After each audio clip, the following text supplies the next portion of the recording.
Hi நண்பா, welcome back to SOS unique. தளபதி விஜயை பத்தி ஆபாசமா பொது மேடைகள்ல விமர்சிச்ச திமுக பேச்சாளர் சிவாஜி கிருஷ்ணமூர்த்தி அவர்களை இயக்குனர் அமீர் அவர்கள் கடுமையா விமர்சிச்சிருக்காரு. அதாவது தமிழக வெற்றி கழகத்தை பத்தியும் தளபதி பத்தியும் திமுக பேச்சாளர்கள் மேடையில ஆபாசமா பேசுறாங்களே, அதை பத்தி உங்களோட கருத்து என்னன்னு கேட்டதுக்கு, ஆமா நானும் பார்த்தேன், ஒரு திமுக பேச்சாளர் அந்த மாதிரி தான் பேசிட்டு இருக்காரு, அது கண்டிப்பா ஏற்கக்கூடியது இல்ல. ஒரு நபரை ஆபாசமாவோ தொழில் சம்பந்தமா விமர்சிப்பது நியாயமில்லை. ரொம்ப நாகரிகமான காலத்துக்கு நம்ம வந்திருக்கோம். இன்னும் மூன்றாம் தரை பேச்சாளர்களை வச்சு கட்சியை வளர்க்கணும்னு அவசியம் இல்ல.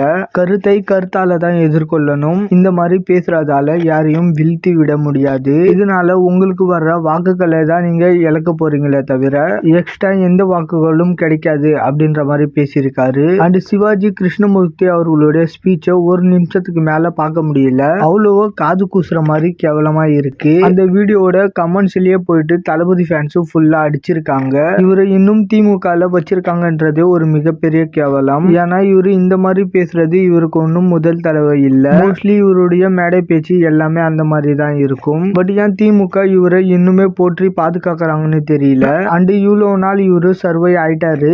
ஏன்னா இவரை அடிச்சு ஆஃப் பண்றதுக்கு அரசியல் களத்துல யாருமே இல்லாம போயிட்டாங்க. பட் இனிமேல் இவரு ரொம்ப நாள் சர்வை பண்ண மாட்டாரு. ஏன்னா தளபதியை இந்த மாதிரி தவறா விமர்சனம் பண்ணதால இனிமேல் ஃபேன்ஸே இந்த இஷ்யூவை மிகப்பெரிய ட்ரெண்ட் ஆக்கி முடிச்சு விட்டுருவாங்க.